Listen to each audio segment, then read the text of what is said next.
What's up guys, Android update time. So this is just a little update on some of the things that have happened over the last few days. You're probably aware of the Paratech, this is the Paratech AIRWAVE, which is a partial Paratech device and a ghost box built in. So as you can see, it has a ghost box mode, it has your word mode, oracle mode, Ouija mode, phone mode, yes no mode, 8-ball mode, and your settings, which you can do a bunch of little things in here.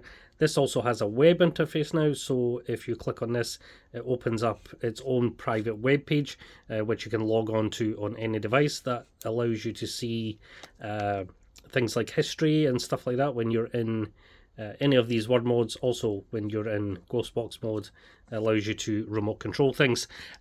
So I've already posted a video on that on YouTube. Just go back and look at that if you want to see that in action. But this is about the VM5, the Gen 2 model. There is an update available now, and it's on my website. So if you go to www.appydroid.net, go to the VM5 Gen 2 model tab here, and it basically is a little overview of what the VM5 is. Just go down and look at it. This is where you buy it. This actually will be disabled later today because we can't ship to the United States anymore, so this is going to be removed. This is original model. There was an update for the original model, so if you do have the one that looks like this, you can update the menu to make it look like this. And you get these files from here. Here is the main firmware update, and here is the 2 additional files. So you just basically read here and it tells you how to do it. Here's a little comparison chart compared to other devices that are on the market. They're very similar to mine. So if you wish to look at that, you can. That gives a little bit of information. And here is the update for the VM5 Gen 2, as you can see here. Under no circumstances put this firmware on the older model, because what will happen is your device won't boot after that. So be very careful. Don't update your old model with this one. If you want to update your old model, it's up here, and it clearly tells you the original update is here on this one, and this is exclusively for the brand new model, which doesn't have the 3 buttons. As you can see here, it does have buttons, but they're capacitive. As you can see here, that's there. So what does this add? This adds a touchscreen interface now, so you can now use gestures to control. So you simply touch the screen and use gestures. It also adds a new bootloader. So when we turn it on, you get a brand new boot screen. And you can also change this boot screen as well. The file for this is actually stored on an SD card, so you can basically make your own boot screen if you wish. If you delete that file, it will simply go back to the old one, which looks like this. That is the old boot screen, and as you saw, the new boot screen there. So if you do delete that file, it will basically go back to the old one, but you can basically add your own boot screen. So if you have a team name, whatever, you can do a little graphic. It has to be in PNG format, has to be the same resolution. So if you want to edit it, I would recommend just take the file out of the icons folder. It's called bootscreen.png. Just take that off, put on your computer, edit the actual file that's there, and then save it like that, and then add it back to your VM5, and it should boot your custom design boot screen. So anyway, little show and tell of this. This is how it functions now. So you can still navigate the menus just as you did before, like so. It used to be the 3 buttons, but you can also swipe up, swipe down, and if you want to select something, just tap on the icon, and as you can see, you can go into the different functions. Now the new files that are on here, there are the ghost box mode. Obviously you need the external adapter for this. This isn't available yet, but that will allow you to basically run like a ghost box like this one does. So this will be a separate attachment. Also in here is the sensor modes. Where are they? The sensor hub. So this sensor hub is quite a cool little thing. So basically, I'm going to quickly show you. I also did a video on this before, so if you want to go check it out. I've currently got 2 here, so I can quickly show you. So these are the sensor modules. Oh, I dropped one. Hold on.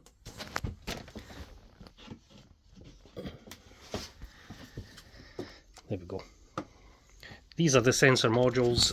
These are a separate thing you can buy, and it does a bunch of things. It has a full Oracle mode in here, and it has a temperature, humidity, and it also has a dedicated other sensor. So these two here, one is a vibration sensor, one is I believe this one is a microphone sensor. So it has a little microphone here. If it detects sound, it will alert you as well. And simply all you do is bump it on this mode, sensor hub mode, and switch on your devices. They'll automatically connect over Wi-Fi, and as you can see, they've connected here. So if it detects any temperature fluctuations, or the dedicated sensor, like it's just is picking up my voice because it's the microphone, and I'm going to tap this to make this go off. So that's the vibration sensor. This is super sensitive, by the way. So both of them detect the temperature, humidity, as you can see here, and this is logging the whole time. So if you want to leave this running in an environment where you're actively investigating, you can do so, and then come back a little while later and see what alerts you have. So this is actually storing the alerts. Go to the event log, and this is all the alerts that came through, and you can actually save this to the SD card. So when you want to back out of that menu, you can save the log to SD card, or you can exit without saving, which won't save anything. So I'm going to save the log. Now that log is imprinted on the SD card. You can go back and look at it a later time.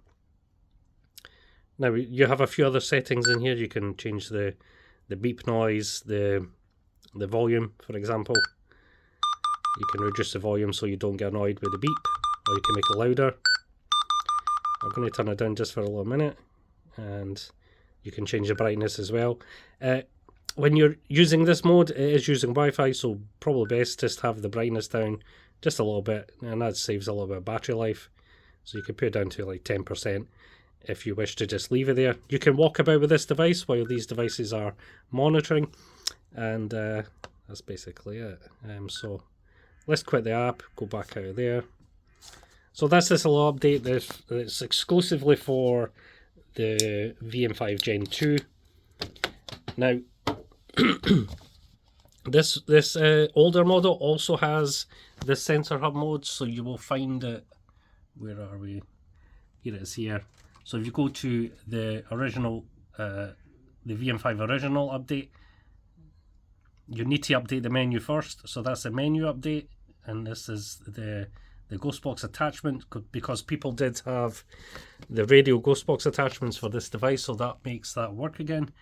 And there is the sensor hub mode, so that is here, and that's these little modules.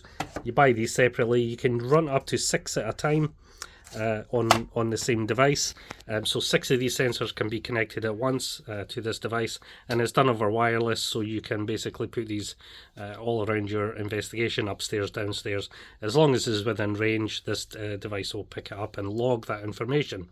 So it's like almost having a little person in another room, and these sensor modules can be configured to your needs. So they can be like passive infrared, they can be microwave motion detection, they can be sound, they can be EMF, yada yada, all different types of sensors can be used, and they all record the temperature, humidity, so that is an added bonus. So anyway, moving on, this is the Paratech AIRWAVE. The reason it's called that is because it does have the radio Ghostbox, but the modes on here all scan a little bit differently compared to the VM5 and other Paratech models. This is using the radio chip that's inside here. I'm going to basically show you the word flow. So basically this is based on Oracle mode, so this is exactly how Oracle mode is actually working. So it takes the radio signal sampling. What that does is every time that scans, let me just show you, let's go into Oracle mode here. So if I create a scan, it's going to do a scan, it's taking samples from the radio chip, and it then forms its own sentence, and it does it in a pretty cool way. So as we see, it does the scan basically whatever frequency you're frequency, whatever frequency band you're set to.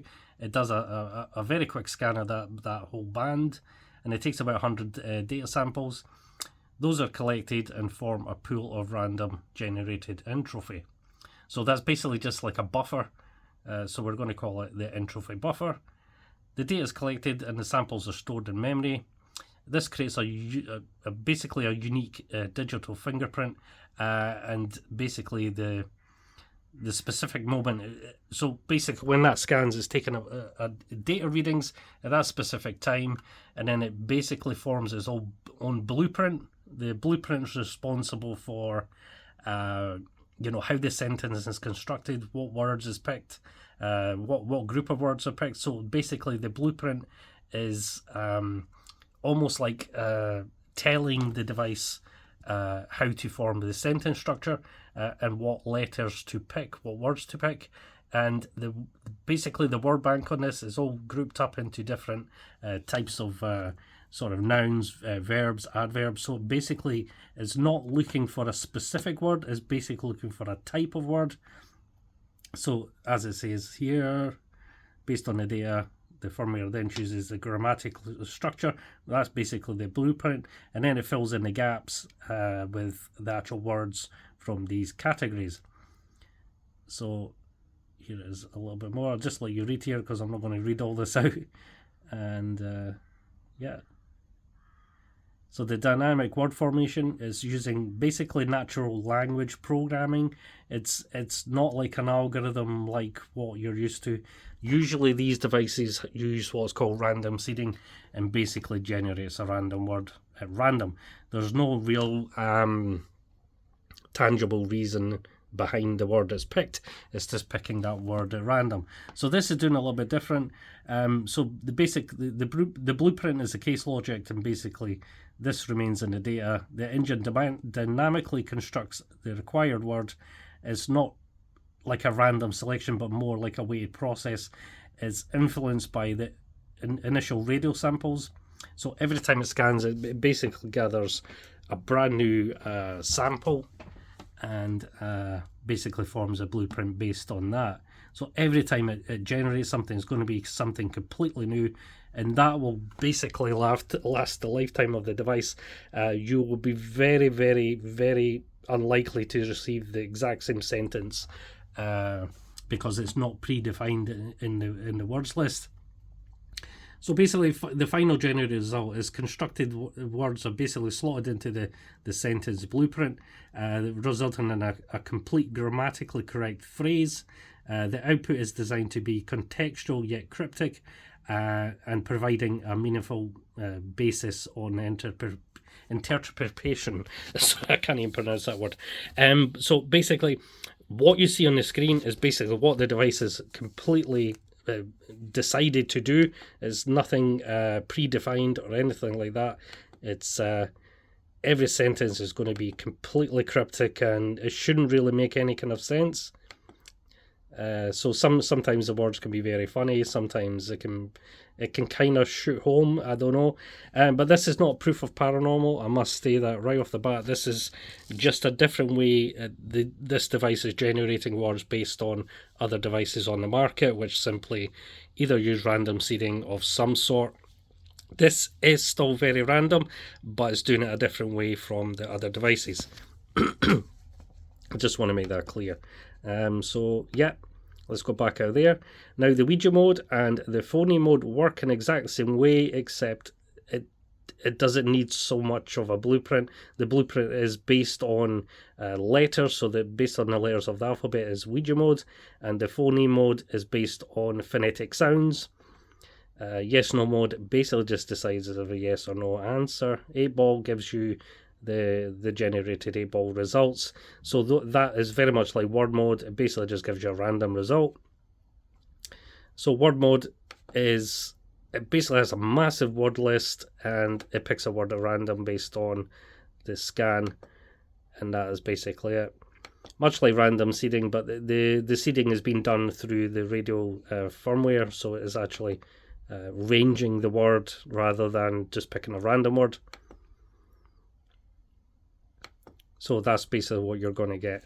Anyway, when you're in the when you turn on the Wi-Fi broadcast, you can basically get a history of all these words. I probably should just show you it very, very quickly. I know this is already 15 minutes long, but if you guys want to see it.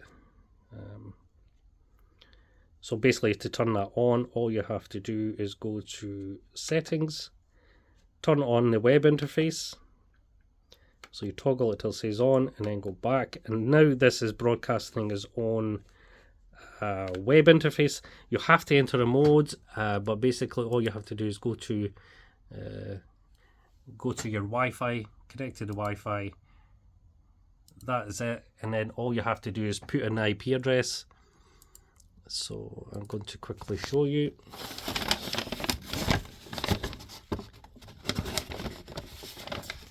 Help if I type in the right place.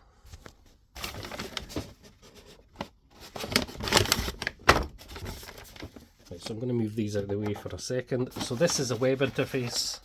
It's super easy to log into. You just basically connect to the Wi-Fi and put in that IP address on your browser, and this is what it looks like here. So every time I generate a word, it's generating a word now, it's going to show up here like so, and it's going to save it in this log, which is here. So every time I generate something, it's going to create a new word, and you can then save that log. Once you've completed your session, you can save that log, and it'll give you the timestamp and everything else. You'll also see up here, this is the Ghostbox functions. This won't work when you're in this mode, obviously, but you can go down to here and cycle operations. So you can cycle different modes, and as I'm clicking, you'll see it changing. So it's doing it completely wirelessly. That's Able mode, and then it'll go into Ghostbox mode.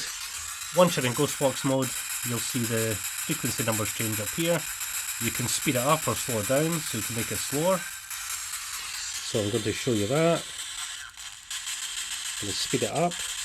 You can also change the mode, so I'm going to go to reverse, back to forward, and random sweep.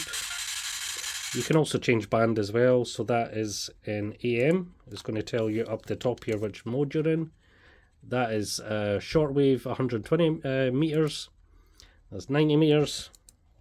60 meters, 49, 41, 31, 25, 19, 16, and now I'm back in long wave and FM.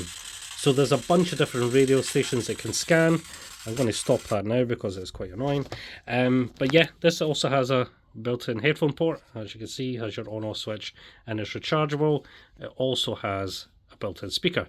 So it's like a very, very tiny ghost box with the advanced Paratech modes built in, very much like this device, but this device is more app based. So this has a dedicated launcher, and the apps are stored as .bin files, and basically those are stored on the card, and that allows me to basically put as many apps as I want on here. So this is more like a little smartphone, if that makes sense, and this was basically software programmed for this device and allows me to do a bit more stuff than what this device does. So basically, once you buy this device, you're kind of stuck on this firmware, unless I release a firmware update, which will basically it can only be done by basically reflashing the device. So updates can come for this. It's just you'll either probably have to send it back to me or something like that. But unlikely this will probably get changed because it is running the full, basically it's basically maxed out the memory, so I can't really add any more to it, but this one certainly can. So if you do buy one of these, this will be able to do the Ghostbox mode once modules are available, and that's basically it. And you get all these little modes that are built in. So this is a little bit more versatile. It's practically they're both based on ESP32 devices. It's just they have different firmwares. This can do a little bit more. It also has the IC2 ports and stuff like that. But that's basically it, guys. I'm going to leave it there. I'm sorry this is 20 minutes long, but I did have a lot to cover, and I'll catch you guys in the next one. Bye then now.